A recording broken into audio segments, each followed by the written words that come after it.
bienvenue sur la panafricaine Médian. C'est toujours avec ce même plaisir que je vous retrouve pour ce nouveau numéro de votre émission Le Débrief. La commissaire de l'Union africaine en partenariat avec le gouvernement sénégalais et la Fondation pour le renforcement des capacités africaines ont tenu en mai dernier une réunion d'évaluation de la première décennie de l'agenda 2063 de l'Union africaine. Cette rencontre de Dakar a permis d'évaluer les avancées significatives sur le continent, notamment dans la diffusion de l'Internet, l'égalité des sexes, l'autonomisation des femmes, l'accès aux soins de santé et la préservation de la paix. Le plan d'action de l'agenda 2063 a été élaboré à l'occasion du 50e anniversaire de l'OUA devenue Union africaine. Cet agenda 2063 est conçu comme un plan directeur pour la transformation de l'Afrique en une puissance mondiale. Quel bilan de la première décennie de l'agenda 2063 de l'Union africaine? Quels défis restent à être relevés pour l'organisation panafricaine? Le développement en première partie d'émission. Et puis en seconde partie du débrief, nous resterons avec l'Union africaine pour parler du financement de l'Union africaine. L'institution dépend fortement du financement des bailleurs de fonds pour gérer ses programmes et activités. Pour cause, plus de 40% des États membres ne versent pas leur cotisation annuelle à l'organisation. C'est ainsi qu'en 2016, sous le mandat de Kigali, le président rwandais a introduit un nouveau mécanisme de perception des recettes en imposant un prélèvement de 0,2% sur les importations éligibles afin de respecter les obligations financières de l'UA. Quelques années après, l'Union africaine a enregistré un taux de mise en œuvre dans la décision de Kigali, ce qui accroît en tout cas les contributions des États dans le financement de l'UA. Quelles conséquences du non-respect des cotisations des membres de l'organisation? Comment renforcer la décision de 2016 pour accroître la contribution des ressources nationales? Le développement en seconde et dernière partie d'émission. Sur ce plateau, pour en parler avec nos invités, M. Pape Ousmane Thiaw, vous êtes spécialiste en sciences politiques et relations internationales, également analyste défense et sécurité. Merci d'avoir une nouvelle fois répondu présent à notre invitation. C'est moi qui vous remercie, M. Sow. Merci également à M. Joël Nathan Ombago, vous êtes analyste politique. Merci Nathan d'être à nouveau avec nous. Merci beaucoup. Et je reste d'ailleurs avec vous Nathan. Adopté en mai 2013, le plan d'action de l'agenda 2063 de l'UA a célébré sa première décennie en 2024. Déjà, quel bilan tirez-vous de cette première décennie de l'exécution de l'agenda 2063? Alors, merci pour la question. Et d'entrée de jeu, on tient à féliciter le Sénégal à l'observation qui se révèle comme l'un des meilleurs élèves dans cette première décennie avec la réalisation déjà de beaucoup de projets. Et cela peut servir d'exemple pour beaucoup d'autres nations au sein de l'Union africaine. Maintenant, parlons du bilan de cette première décennie de l'Union africaine. Il faut quand même dire que le bilan est toujours aussi chaotique dans la mesure où nous faisons face toujours à nos problèmes majeurs, donc les guerres, les crises économiques, les crises aussi structurelles dans le sens de l'organisation, des crises aussi humanitaires, de grandes crises humanitaires. Il faut dire que les défis sont toujours aussi grands au sortir de cette première décennie, même s'il y a des avancées majeures, puisqu'on parlera en deuxième partie de financement, il y a des avancées majeures, mais les défis sont toujours aussi grands et le bilan n'est pas toujours aussi positif que ce qu'on a. Le bilan n'est pas tout à fait positif comme vous l'avez dit, mais est-ce que ce ne serait pas alarmiste aussi de le penser comme un bilan chaotique si l'on sait que c'est sur 5 décennies, c'est-à-dire 50 ans, et aujourd'hui il n'y a qu'une décennie écoulée, il reste encore 4 décennies pour relever en tout cas les défis que s'est fixé l'organisation? Ah oui, mais puisque lorsqu'on pense que tant qu'il y a la vie, il y a de l'espoir et qu'on a encore 4 décennies devant nous, c'est possible de relever, de refaire la pente et de remonter la pente, mais il faut déjà dresser un bon bilan pour pouvoir pallier à tous les manquements qui sont là. Et j'en viens à vous, M. Pape Ousmane Thiaw. Selon vous, qu'est-ce qui peut être retenu en termes d'acquis et de progrès significatifs par rapport aux objectifs et domaines prioritaires que s'était fixé aujourd'hui dans le cadre de cette première décennie?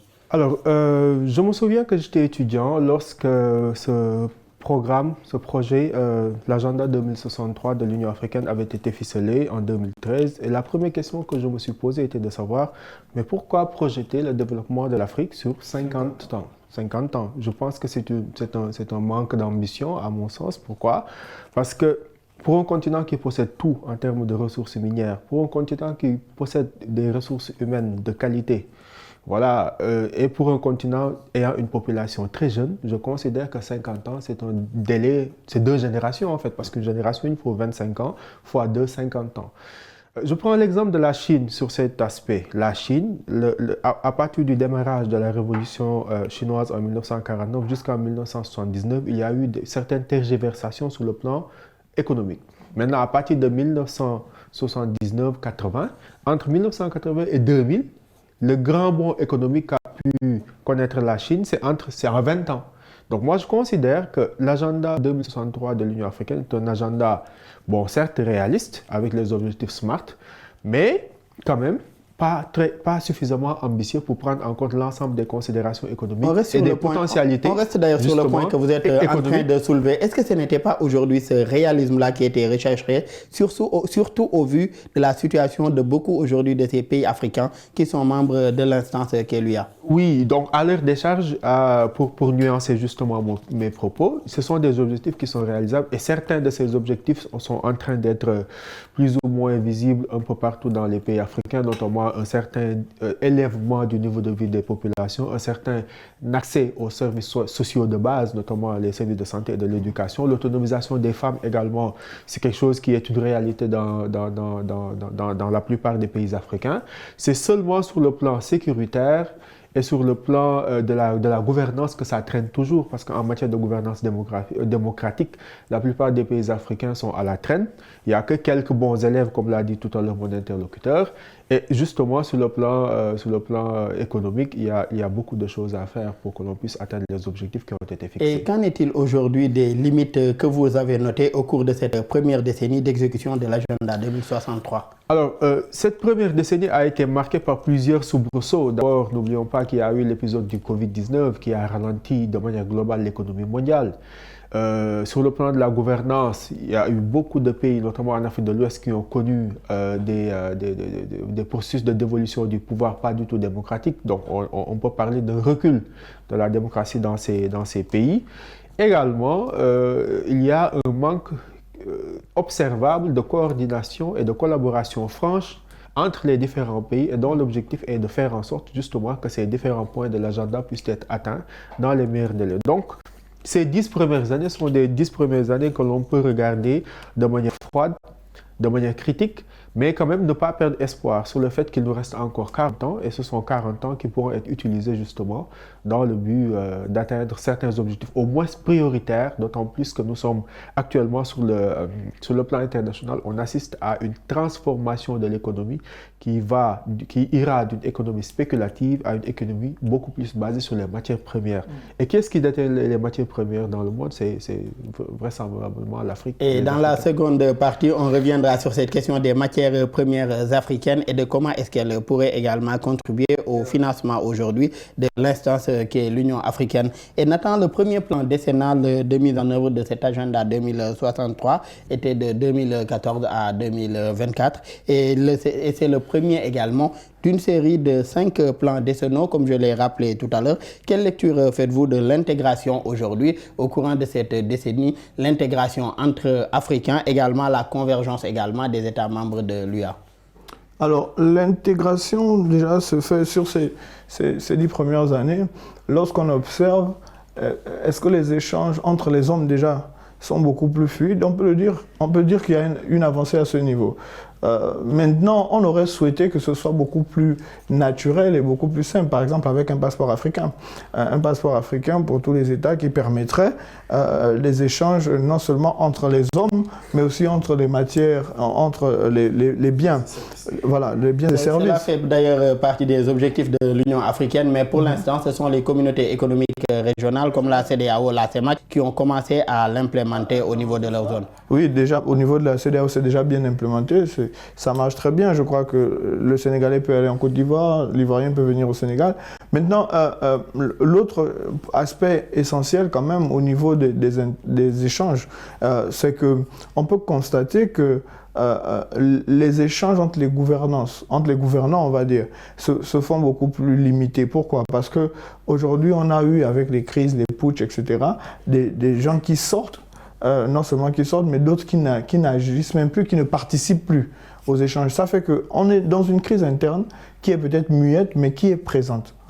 Et comment aujourd'hui remédier à cette crise interne dont vous parlez? C'est-à-dire on a eu des pays où il y a une dévolution du pouvoir de façon non en tout cas constitutionnelle, ce qui a occasionné une limitation du déplacement des personnes et des biens de part et d'autre des frontières. Comment remédier à pareille situation? Je pense qu'il faut traiter le problème à la racine. Le problème à la racine, c'est-à-dire qu'il faut déjà restituer la confiance que les gouvernants ou les populations ont envers l'institution.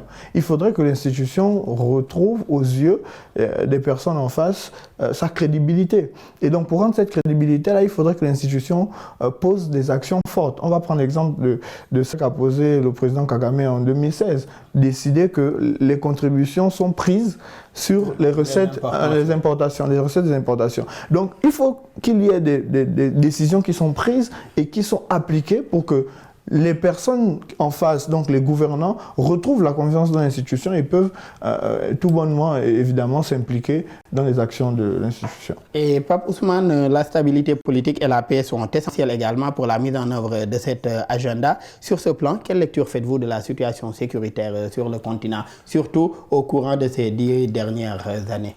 Alors, entre 2000, parce que si on prend l'agenda sur le plan chronologique, c'est à partir de 2013. À partir de 2013, il y a eu d'abord l'éclatement de la Libye et les premières conséquences que l'on a vues sur le Mali.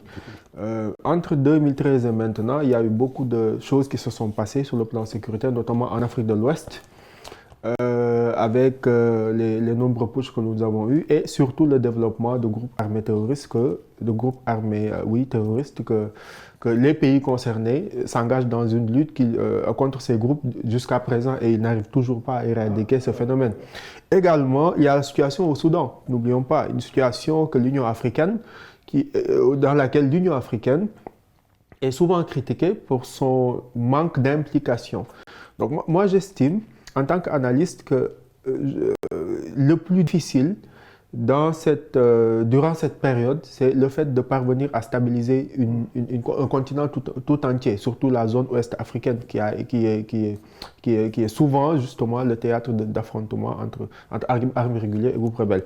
À cela s'ajoute la situation au Congo. Et en prenant en compte l'ensemble de ces éléments, on ne peut pas dire que sur le plan sécuritaire qu'il y a eu une véritable réussite. Bien entendu, il y a toujours il y a toujours des foyers de tension qui ne parviennent pas à trouver d'issue heureuse, mais il y a justement des dirigeants qui mettent la patte qui font des efforts justement pour parvenir à ce que la situation se dénoue.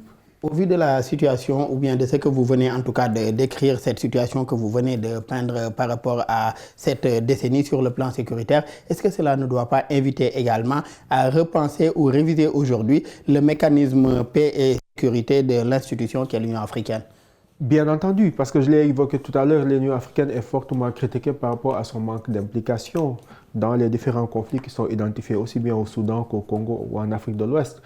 On se rend compte également que ce sont les institutions sous-régionales comme la CEDEAO qui sont les plus impliquées et ont des mécanismes beaucoup plus, élaborés, notamment la force d'interposition, la force en attente, pour venir à bout de ce genre de conflit. Malheureusement, l'Union africaine est une organisation plus politique que sécuritaire. La CEDEAO est une organisation qui, d'abord économique, mais qui a glissé progressivement vers des considérations politiques et sécuritaires. Donc il y a je ne sais pas si je peux l'appeler ainsi, mais c'est-à-dire le fait de ne pas prendre en compte ou de ne pas intégrer cette prérogative au niveau de l'Union africaine. Parce qu'il est rare de voir l'Union africaine c'est-à-dire s'investir de manière pragmatique et volontaire dans un conflit donné pour trouver une solution. Le plus souvent, l'Union africaine préfère déléguer cette prérogative au Conseil de sécurité. Mais est-ce que cela ne se comprend pas également, Pape Ousmane? Certes, l'Union africaine dispose de son Conseil de paix et sécurité, mais également ces organisations aujourd'hui qui se trouvent au niveau des différentes régions africaines, à savoir la CEDEAO et les autres régions aujourd'hui du continent, disposent aussi de leur communauté économique régionale. Est-ce que ce n'est pas une façon également pour l'instance continentale de ne pas empiéter sur les prérogatives au niveau de ces régions-là, de ces communautés économiques régionales, surtout dans le cadre du principe de subsidiarité entre l'instance continentale et les instances régionales? Bien entendu. Mais quand même, je pense qu'il faudrait une meilleure coordination entre l'Union africaine ainsi que les organismes sous-régionaux. Vous avez parlé tout à l'heure du principe de subsidiarité qui est important, bien entendu, parce qu'il faudrait que les conflits au niveau local puissent être résolus par des organisations ou des organismes dont la proximité géographique est plus pertinente, comme la CEDEAO. Il est préférable à chaque fois. Mais quand même, en termes de moyens, en termes de légitimité sur le plan politique et diplomatique et en termes de, disons, ressources humaines, il faudrait que l'Union africaine puisse peser de tout son poids comme étant une instance continentale et dont l'objectif justement est de pacifier les relations entre les peuples. Et vous l'avez rappelé tout à l'heure, Nathan, également, il y a beaucoup de pays qui connaissent des faiblesses dans le cadre de l'exécution de cet agenda 2063. Et le Sénégal, lors même de cette rencontre d'évaluation de Dakar, a été cité parmi les bons élèves, surtout pour ce qui est aujourd'hui des rapports périodiques qui sont faits de façon annuelle par rapport aujourd'hui à l'exécution de cet agenda dans les pays membres. Aujourd'hui, comment le partage, est-ce que le partage aujourd'hui des bonnes pratiques entre pays membres pourrait permettre de corriger aujourd'hui ce qui n'a pas marché dans tel pays, s'inspirer de ce qui a été réussi dans d'autres pour réussir cela? Ah oui, on est quand même dans une logique de mondialisation, et la mondialisation consiste généralement à copier les bonnes pratiques, en principe. Et donc, copier les bonnes pratiques, c'est fondamental pour la réussite de l'Union africaine. Qu'est-ce qu'on va dire? On va dire que aujourd'hui, la CEDEAO est un cas d'école pour l'Union africaine sur le plan sécuritaire, par exemple, et même sur le plan économique, d'accord, dans la gestion des échanges économiques. Maintenant, est-ce que l'Union africaine devrait calquer sur la CEDEAO? Est-ce que les pays membres devraient calquer sur les autres pays membres qui ont réussi? Par exemple, on va prendre le cas de la démocratie. Aujourd'hui, le Sénégal est un cas d'école en termes d'élections, etc. Les autres pays pourraient emboîter sur le pas. C'est la même chose. L'Union africaine devrait être le modèle.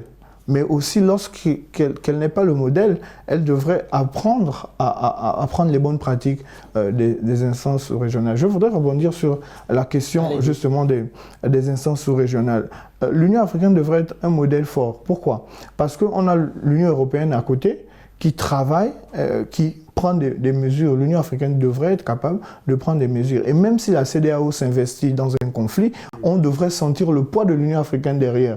Non seulement dans les décisions prises, mais aussi dans les moyens investis, que ce soit en armement, que ce soit en financement. Il faudrait que l'Union africaine soit présente. La CEDEAO peut intervenir, mais sous le contrôle de l'Union africaine. Et on voit l'action de l'Union africaine, et cela met, c'est la confiance dont je parle, met les États membres en confiance. Aujourd'hui, on a le cas de l'AES. C'est simplement parce que l'AES a perdu confiance, que ce soit en la CEDEAO, que ce soit en l'Union africaine, qu'aujourd'hui se constitue en groupe. Donc, il faudrait qu'on retrouve cette confiance-là dans notre institution. Mais quand même, une organisation comme l'AES n'est pas également en autarcie, puisqu'elle a compris aussi la nécessité de coopérer avec les autres organisations. Et d'ailleurs, les chefs, en tout cas, de la diplomatie de ces trois pays-là, ont été en conclave dernièrement et ont décidé et ont été mandatés plutôt pour aller à la rencontre de la CEDEAO pour voir les possibilités de coopération entre l'AES et la CEDEAO. Effectivement, l'AES a compris le principe. Ils se sont mués en un groupe de 3 États, et ils travaillent, ils coordonnent leurs activités, mais ils n'oublient pas qu'il faut des échanges. Il y a une interdépendance naturelle, parce que tous ces pays-là ont des frontières ensemble. Ils ont un combat commun. Je disais tantôt que lorsque l'insécurité, le terrorisme est dans un pays, ça peut traverser à n'importe quel moment chez l'autre. Donc si le Mali est en danger, le Sénégal n'est pas en sécurité, la Mauritanie n'est pas en sécurité. Donc il faut évidemment qu'il y ait un échange entre la CEDEAO et la diplomatie de l'AES. C'est impératif même, je dirais. Et d'autant plus que, comme vous l'avez rappelé, les groupes terroristes et autres groupes armés ne connaissent pas des frontières, surtout les frontières qui existent entre ces États-là. Pape Ousmane, l'agenda 2063 de l'UA remplace des plans qu'il avait trouvés sur place, à savoir le plan d'action de Lagos et le traité d'Abuja dans les années 90, qui n'ont pas atteint en tout cas leurs objectifs. Comment éviter aujourd'hui de commettre les mêmes erreurs avec cet agenda 2063 de l'Union africaine? Alors, malheureusement, le constat que l'on fait en analysant les résultats que l'on a pu obtenir depuis 2013, c'est qu'il y a eu beaucoup d'erreurs qui ont été commises dans la coordination, dans la volonté politique, dans l'envie justement que peut avoir l'Union africaine d'atteindre ses objectifs, c'est-à-dire sur le terrain. Maintenant, entre 2013 et 2063, il reste 40 ans. Il faudra justement faire en sorte que d'abord les États puissent être totalement impliqués au niveau de leur politique publique au niveau local. Que les politiques publiques qui sont élaborées par les différents États au niveau interne puissent répondre justement, puissent s'aligner à cet agenda. Ensuite, faire en sorte justement que comment je peux appeler comme ça, les processus de transition démocratique puissent être respectés dans chaque pays pour qu'on puisse justement avoir des pays stables, parce que c'est la stabilité d'abord dans ces pays qui va permettre à ces pays justement de mesurer de rassembler les conditions qui vont leur permettre justement de respecter ou d'atteindre ces différents objectifs. Et les grands projets d'ailleurs africains dans le cadre de cet agenda, c'était un réseau intégré de trains à grande vitesse, le passeport africain dont vous parliez en début d'émission, la libre circulation des personnes, faire taire les armes en 2020, construction du barrage du Grand Inga, la création d'un marché unique africain, des transports aériens, la mise en place d'institutions financières africaines, ainsi que la création d'une université africaine virtuelle. Des projets colossaux, n'est-ce pas? Même si la réalisation se fait toujours attendre. Des projets très ambitieux, si on regarde ça sur le papier, mais des projets réalisables, si on parvient à trouver les financements. Mais on se rend compte justement que parmi ces objectifs, il n'y en a que très peu qui sont en train d'être matérialisés. Si on regarde le passeport africain, je me souviens, il y a une conférence dans laquelle le passeport africain avait été présenté. Je crois que c'était au Rwanda. Pour la libre circulation, il y a le ZLECAf qui est en train d'être promulgué un peu partout dans les États. Mais par rapport au barrage qui réglerait une bonne partie des soucis d'électricité en Afrique, parce que n'oublions pas que le développement, l'économie, c'est de l'énergie transformée. On ne peut pas prétendre à un développement si on n'a pas de l'énergie si on n'est pas autosuffisant en énergie et de manière très peu chère.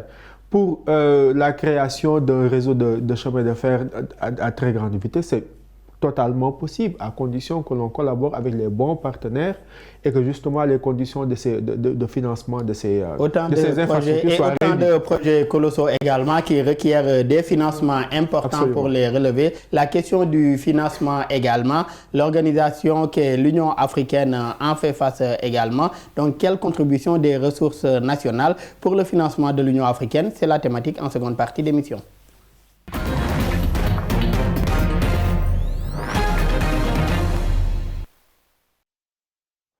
De retour pour la seconde partie de votre émission Le Débrief. Pape Ousmane, je le disais en introduction, plus de 40% des États membres de l'organisation ne versent pas leur cotisation annuelle à l'Union africaine. Quelle lecture déjà faites-vous d'une pareille situation? Alors, c'est une situation regrettable parce que c'est un véritable manque de volonté politique. Lorsqu'on s'engage à collaborer avec une institution supranationale, il faudrait quand même respecter les fondamentaux. Et les fondamentaux, c'est quoi? C'est le fait d'abord de respecter sa part de cotisation.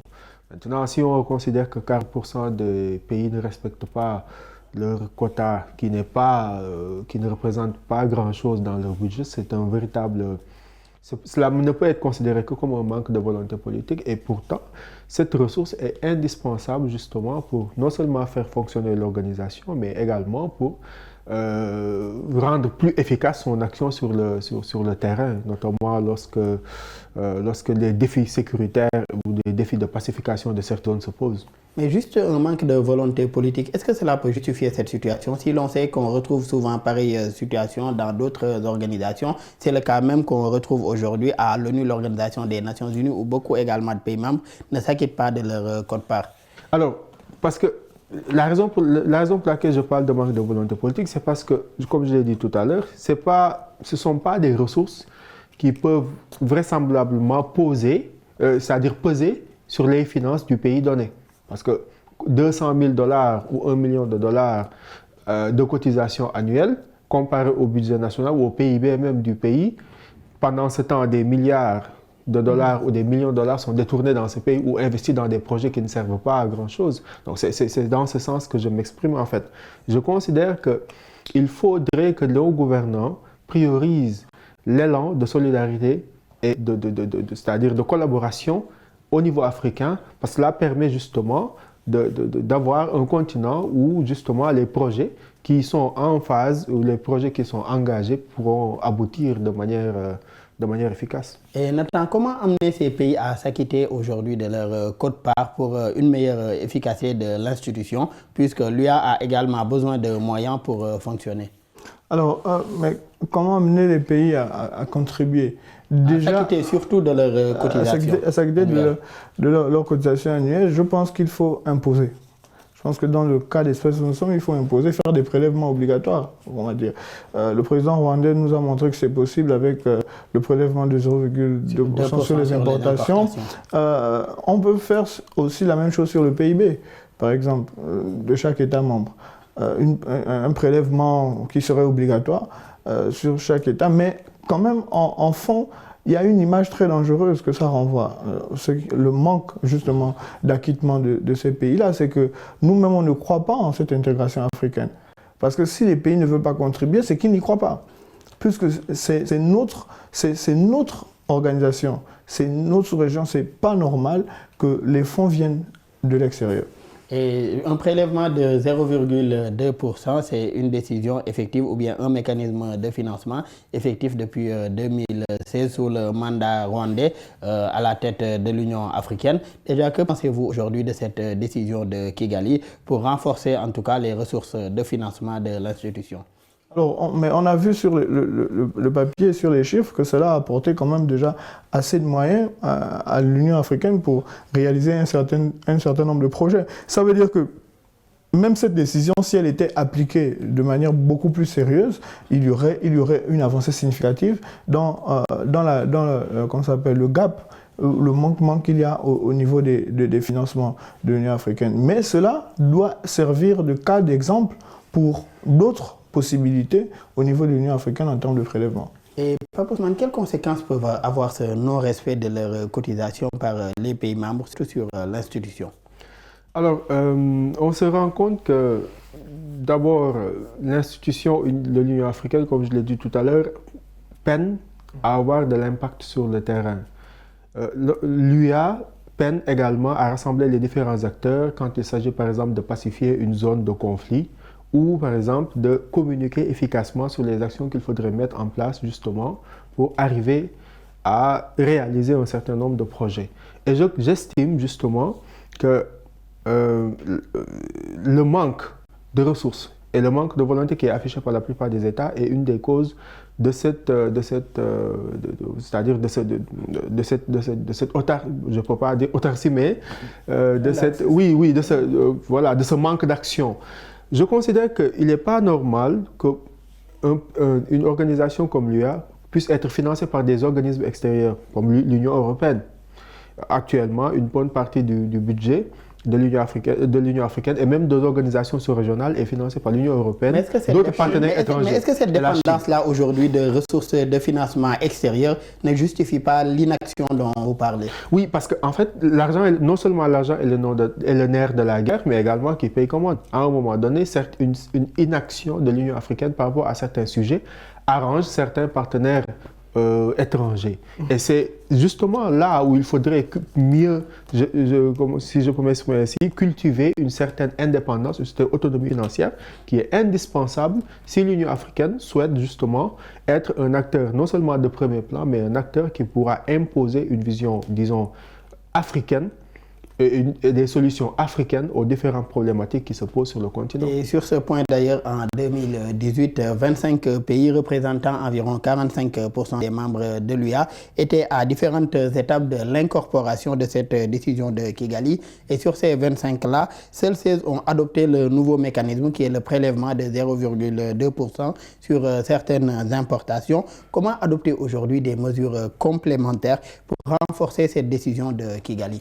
À l'instar des mesures qui ont été évoquées par le président Kagame, notamment le prélèvement de 0,2% sur les taxes d'importation, qui est une bonne chose parce que ça permet de faire rentrer de l'argent dans les caisses de l'Union africaine. Il faudrait peut-être des mesures complémentaires. Et j'avais entendu lors de certaines conférences parler de taxes qui pourraient être appliquées sur les chambres d'hôtel. Par exemple, l'ensemble des chaînes hôteliers présents en Afrique, appliquer une taxe de 0,1 ou 0,2% sur la facturation des chambres d'hôtel. Cela pourrait être une des solutions qui pourrait être envisagée. Il y a également une taxe qui pourrait être envisagée et dont j'ai entendu parler au sein de l'Union africaine, notamment l'instauration d'une taxe sur les billets d'avion.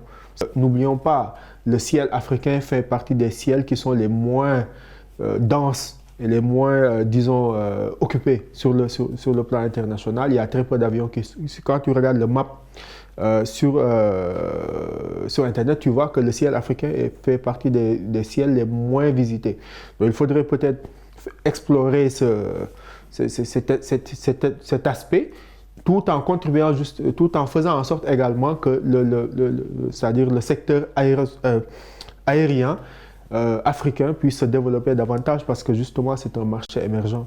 Et une taxe sur les billets d'avion, une taxe sur les chambres d'hôtel. Pape Ousmane a certes rappelé également que le ciel africain fait partie des ciels les moins visités, mais appliquer des taxes sur ces deux-là, est-ce que cela ne va pas davantage renforcer cette situation, c'est-à-dire le problème d'intégration entre pays africains, si l'on sait que déjà aujourd'hui, le billet d'avion entre pays africains, des fois coûte plus cher que le billet entre un pays africain et un autre pays européen? Déjà, là, la crise est fonction de deux raisons essentielles. C'est parce que déjà, nos compagnies aériennes ne sont pas assez fortes, parce qu'elles sont individualistes, il faut le dire. Si on avait une compagnie africaine ou sous-régionale forte, on ne serait pas confronté à cette réalité-là déjà. La deuxième chose, c'est que ça prouve aussi qu'on a beaucoup de problèmes de fond au niveau justement de l'intégration et des échanges entre nous. Il faut régler ces problèmes-là pour parvenir à la question des finances. Pourquoi? Par exemple, si on faisait un prélèvement, et ça c'est une proposition, si on faisait un prélèvement sur le PIB, directement, on n'aurait pas à émietter certaines entrées, c'est-à-dire par rapport au PIB de chaque pays, on prélève une taxe peut-être de 5%, je dis n'importe quoi, ou 0,2%, c'est sûr que chaque pays va contribuer à la hauteur de son financement ou de ses moyens. Ça va éviter que, par exemple, le géant nigérien contribue, par exemple, le même montant que le Sénégal, que le même montant que la Côte d'Ivoire. Mais chacun, fonction de son PIB, pourra contribuer à la caisse de l'Union africaine. Et revenir aux fondamentaux. Qu'est-ce qui est dangereux? C'est parce que ceux qui nous financent nous commandent. C'est clair que ceux qui nous financent nous commandent. L'Union africaine aujourd'hui est laxiste et peut-être même invisible sur certaines questions parce qu'elle n'est pas autonome. Si elle n'est pas autonome, elle ne peut pas parler, elle ne peut pas décider. Parce que ceux qui financent ont des intérêts, par exemple, dans certains conflits. Et par rapport à cette autonomie de l'Union africaine aujourd'hui, comment le secteur privé africain pourrait contribuer également au financement de l'institution, peut-être dans le cadre d'un partenariat public-privé? Là, par exemple, c'est très intéressant. Est-ce que nos investisseurs peuvent participer au financement?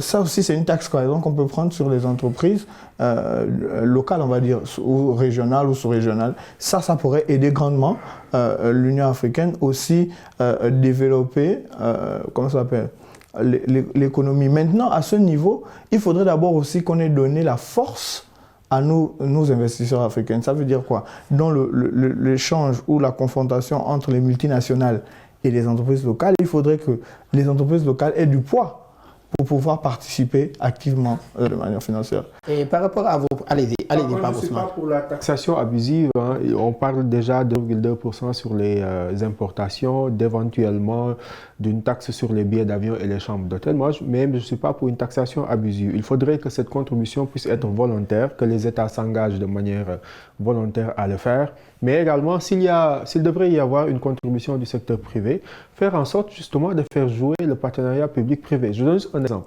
La construction du siège de l'Union africaine à Addis Abeba, je crois que c'est dans les années 2010, ça a été construit par la Chine. Mais il y a eu un problème à ce niveau. Il faudrait faire en sorte justement que l'on soit autonome. Par exemple, pour la construction d'un siège, tu peux faire appel à des entreprises de BTP africains qui sont nombreuses. Tu peux faire appel à des architectes africains qui vont prévoir et justement faire des plans sur le plan architectural, des plans qui reflètent les valeurs africaines et justement contribuer au financement de la construction de ce genre d'édifice. Mais pour cela, Pape Ousmane, est-ce qu'il ne faudrait pas passer également par un écosystème des affaires favorable à ces entreprises africaines au sein même de ces espaces-là où elles évoluent? On y arrivera parce que, je l'ai dit tout à l'heure, il y a quelques éléments qui sont en train de se mettre en place, notamment le ZLECAf. Parce que ne nous y trompons pas, les pays africains échangent très peu entre eux. Il y a certes quelques exceptions, notamment le Mali et le Sénégal, qui échangent le flux d'échange entre les pays africains aux environs de 15%. Exactement. Donc, ce qu'on devrait faire, c'est faire en sorte justement que les pays africains échangent entre eux d'abord. Lorsqu'on parviendra à atteindre cet objectif, il y aura forcément un développement économique et un écosystème économique favorable à l'émergence de champions, d'abord nationaux, puis ensuite africains. Ouais. Mais pour cela, il faut d'abord le développement de moyens de communication, notamment les chemins de fer et les routes, et ensuite une énergie déjà moins chère et accessible. Dès si on parvient à régler ces fondamentaux, il sera très facile justement pour que le secteur privé puisse jouer un rôle prépondérant par rapport au financement de l'Union africaine. Comment le numérique, par exemple, pourrait constituer un levier important également pour relever ce défi-là, puisque c'est également un levier assez puissant, le numérique également, et qui est aussi pourvoyeur d'emplois avec beaucoup d'opportunités possibles? Alors, je l'ai dit à plusieurs reprises, le numérique est un accélérateur de développement. On parle souvent de la fracture numérique, mais le numérique, c'est le seul domaine qui te permet de passer à une étape de manière beaucoup plus rapide. Parce que n'oublions pas que entre les années 2000 et maintenant, l'Afrique a connu un développement sur le plan numérique assez fulgurant avec la création de plusieurs startups, avec une amélioration de la connectivité dans différents pays, notamment au Sénégal. D'ailleurs, il y a eu le lancement du New Deal technologique qui a été fait par le président Bassirou Diomaye Faye et qui justement, est un canevas qui va permettre justement de positionner le Sénégal comme étant un hub technologique et à partir de là, peut-être répliquer ce genre de stratégie un peu partout dans les pays africains, ce qui est possible, parce que l'investissement dans le numérique, ce n'est pas comparable à l'investissement dans les grands chantiers infrastructurels. Les infrastructures numériques coûtent certes cher, mais sont beaucoup plus faciles à mettre en place que les infrastructures comme un grand barrage sur le Nil ou par exemple un grand TGV reliant le Caire et le Cap. Vous voyez un peu. Donc c'est à partir du numérique, justement, à mon sens, que le continent africain pourra rattraper son retard par rapport à beaucoup de pays. Et c'est justement ce qu'a fait des pays comme la Chine, la Corée du Sud et Singapour, d'autres pays qui, à partir du numérique, ont pu rattraper le retard qu'ils avaient par rapport à l'Occident et qui sont actuellement des références. Et d'ailleurs, beaucoup de pays qui ont tenté cela, y compris le Sénégal que vous avez cité tout à l'heure, dans le cadre de ce New Deal, ont également mis beaucoup aussi sur ce partenariat public-privé dont nous parlions tout à l'heure pour la levée aujourd'hui des financements nécessaires aujourd'hui pour arriver aux résultats escomptés. Absolument. Et j'en viens à vous encore, Nathan. Comment travailler aujourd'hui à des ressources additionnelles pour le financement aujourd'hui, pour un financement efficace de l'institution qui est l'Union africaine pour moins dépendre des ressources extérieures? Alors, les ressources additionnelles, déjà, passent par la création d'agences et de commissions. Ça veut dire que l'Union africaine doit se constituer en agence et en commission. Parce que lorsqu'on veut financer une organisation, on ne va pas financer dans le vide. On finance des projets et les projets sont pilotés par des agences et des commissions. plus il y a de projets, plus il y a de commissions, plus il y a d'agences, on sait exactement où injecter de l'argent, quand et comment. Donc, à partir de ce moment, quand c'est structuré de cette manière, on sait que, par exemple, pour la veuve et l'orphelin, il faut injecter dans telle agence tant de financement. Ça permet de suivre non seulement le financement, mais aussi de l'accompagner et pourquoi pas de l'amplifier quand c'est nécessaire.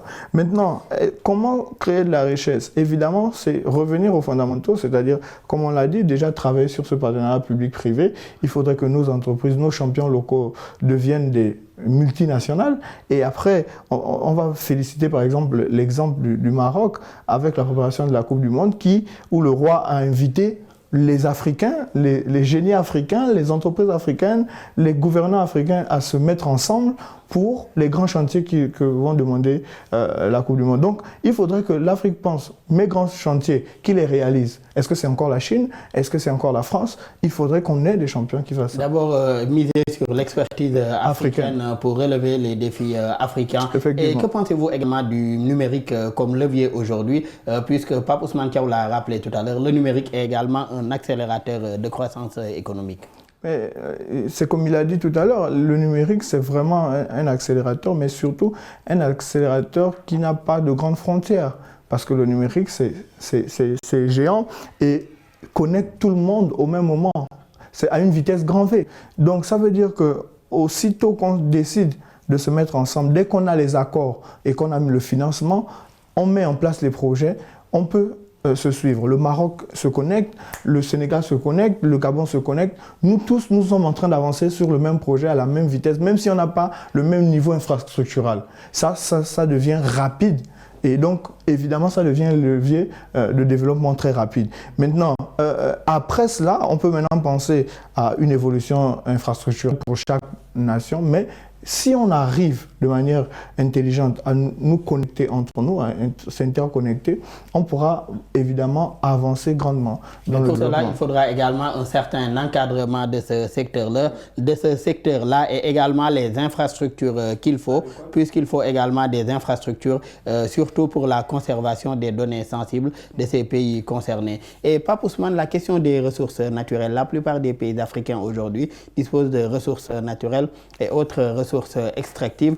Comment aujourd'hui ces ressources peuvent peut-être contribuer également au financement ou bien à soutenir également le financement de l'institution panafricaine?